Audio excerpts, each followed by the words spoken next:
Vijayanagara channel ವೀಕ್ಷಕರಿಗೆ ನಮಸ್ಕಾರ. ವಿಜಯನಗರ ವಾರ್ತೆಗಳಿಗೆ ಸ್ವಾಗತ. ಮುಖ್ಯಾಂಶಗಳು.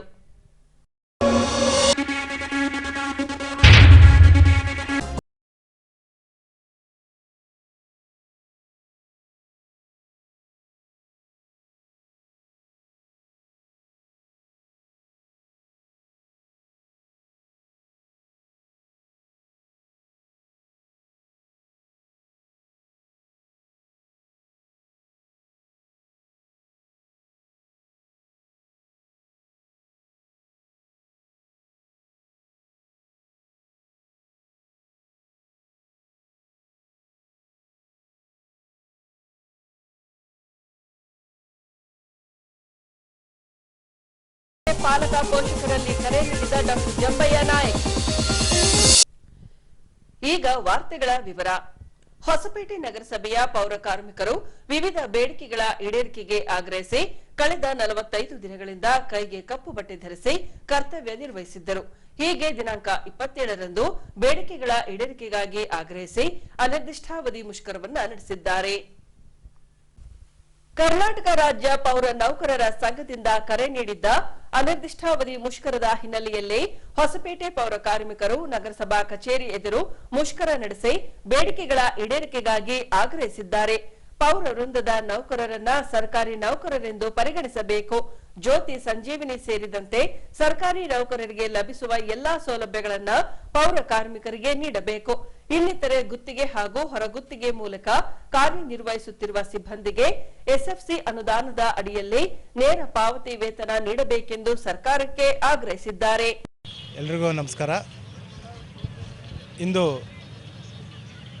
ಕರ್ನಾಟಕ ರಾಜ್ಯ ನೌಕರರ ಸಂಘದ ಕೇಂದ್ರ ಸಂಘದ ಆಗಿರ್ತಕ್ಕಂಥ ಚಿತ್ರದುರ್ಗದ ಆದೇಶದ ಮೇರೆಗೆ ಕರ್ನಾಟಕ ರಾಜ್ಯಾದ್ಯಂತ ಎಲ್ಲ ನಗರ ಸ್ಥಳೀಯ ಸಂಸ್ಥೆಗಳಲ್ಲಿ ಈಗ ಪಟ್ಟಣ ಪಂಚಾಯತಿ ಇರ್ಬೋದು, ನಗರಸಭೆ, ಪುರಸಭೆ ಮತ್ತು ಬೃಹತ್ ಬೆಂಗಳೂರು ಮಹಾನಗರ ಪಾಲಿಕೆ ಇರೋದು ಎಲ್ಲ ಒಂದು ಸ್ಥಳೀಯ ಸಂಸ್ಥೆಗಳಲ್ಲಿ ಈ ಅನಿರ್ದಿಷ್ಟಕರ ಒಂದು ಹೋರಾಟವನ್ನು ನೌಕರ ಪರವಾಗಿ ಎಲ್ಲ ಶಾಖಾ ಸಂಘಗಳಿಂದ ಶಾಖಾ ಅಧ್ಯಕ್ಷರ ಮೂಲಕ ಹಮ್ಮಿಕೊಳ್ಳಲಾಗಿದೆ. ಹಾಗೆಯೇ ಮಾನ್ಯ ಕರ್ನಾಟಕ ರಾಜ್ಯ ನೌಕರರ ಸಂಘದ ಅಧ್ಯಕ್ಷರಾಗಿರ್ತಕ್ಕಂಥ ಶ್ರೀ ಪ್ರಭಾಕರ್ ಅವರ ಆದೇಶದ ಮೇರೆಗೆ ನಾವು ಒಂದು ನಗರಸಭೆ ಶಾಖೆಯಿಂದ ಹಲವಾರು ಬೇಡಿಕೆಗಳನ್ನು ನಾವು ಹಮ್ಮಿಕೊಂಡಿದ್ದೇವೆ. ಇದು ರಾಜ್ಯಾದ್ಯಂತ ಇರುತ್ತದೆ. ಎಲ್ಲ ಒಂದು ಸ್ಥಳೀಯ ಸಂಸ್ಥೆಗಳಿರ್ತಕ್ಕಂಥ ಒಂದು ಬೇಡಿಕೆ ಆಗಿರುತ್ತೆ. ತಮಗೆಲ್ಲ ತಿಳಿದಿದೆ, ನಾವೆಲ್ಲ ಸ್ಥಳೀಯ ಸಂಸ್ಥೆಯಲ್ಲಿ ಕರ್ತವ್ಯ ನಿರ್ವಹಿಸ್ತಕ್ಕಂಥ ನೌಕರರಾಗಿದ್ದು ನಾವು ಸತತವಾಗಿ 365 ದಿವಸಗಳನ್ನು ಸೇವೆಗಳನ್ನು ಮಾಡ್ತಕ್ಕಂಥ ಒಂದು ಇಲಾಖೆಯಲ್ಲಿ ಇರ್ತಕ್ಕಂಥ ನೌಕರರಾಗಿದ್ದು ನಮ್ಮ ಬೇಡಿಕೆ ಏನಪ್ಪ ಅಂದರೆ ನಮ್ಮನ್ನು ನೀವು ಒಂದು ಸರ್ಕಾರದ ನೌಕರರೆಂದು ಪರಿಗಣಿಸಿ ಅಂತ ಒಂದು ಪ್ರಥಮ ಬೇಡಿಕೆಯಾಗಿರುತ್ತೆ. ಹಾಗೆಯೇ ಜ್ಯೋತಿ ಆರೋಗ್ಯಕ್ಕೆ ಸಂಬಂಧಿಸಿದಂತೆ ಜ್ಯೋತಿ ಸಂಜೀವಿನಿ ಒಂದು ಕಾರ್ಯಕ್ರಮವನ್ನು ಸಹ ನಮ್ಮ ಕುಟುಂಬಗಳಿಗೆ ಅಳವಡಿಸಿ ಅಂತ ಕೇಳ್ಕೊಳ್ತಾ ಇದ್ದೇವೆ.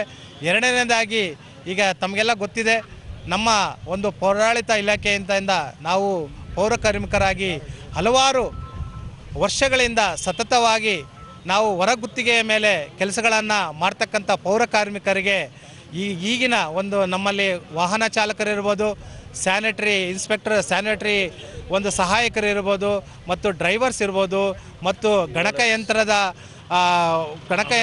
ಆಪ್ರೇಟರ್ಸ್ ಇರ್ಬೋದು ಮತ್ತು ಲೋಡರ್ಸ್ ಇರ್ಬೋದು ಮತ್ತು ಒಂದು ಉದ್ಯಾನವನಗಳಲ್ಲಿ ಮಾಡ್ತಕ್ಕಂಥ ಒಂದು ಸಹಾಯಕರಾಗಿರ್ಬೋದು, ಇವರೆಲ್ಲನೂ ಸಹ ಹೊರಗುತ್ತಿಗೆ ಹೊರತುಪಡಿಸಿ ನೇರ ವೃಂದ ಮತ್ತು ನೇಮಕಾತಿಯಲ್ಲಿ ನೇರ ನೇಮಕಾತಿಯಲ್ಲಿ ಅವರಿಗೆ ಒಂದು ಕಾಯಮಾತಿಯನ್ನು ಕೊಡಿ ಅಂತ ಒಂದು ಬೇಡಿಕೆಯನ್ನು ಸಹ ಘನ ಸರ್ಕಾರಕ್ಕೆ ನಾವು ಸಲ್ಲಿಸಿದ್ದೇವೆ.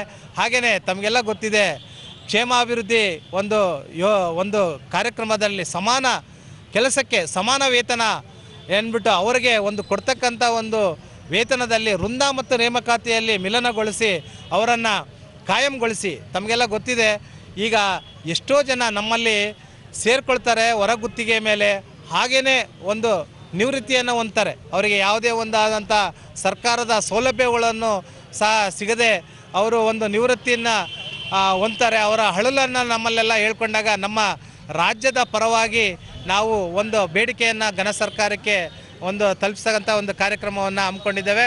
ಕೊನೆಯದಾಗಿ ನಮಗೆ ನೀವು ಸಂಘರ್ಷಕ್ಕಂತ ಮಾಡ್ತಕ್ಕಂಥ ಒಂದು ನಿಧಿಯಿಂದನೇ ಒಂದು ವೇತನವನ್ನು ಪಡೀರಿ ಅಂತ ಸರ್ಕಾರ ಸೂಚಿಸಿದಾಗ ನಾವು ಅದನ್ನು ಖಂಡಿಸಿ ನಮಗೆ SFC ಮುಖಾಂತರವಾಗಿ ಎಲ್ಲರಿಗೂ ಒಂದು ಸಂಬಳವನ್ನು ನೀಡಲಿಕ್ಕೆ ಅನುವು ಮಾಡಿಕೊಡ್ಬೇಕಂತಲೂ ಕೇಳ್ಕೊಳ್ತೇವೆ.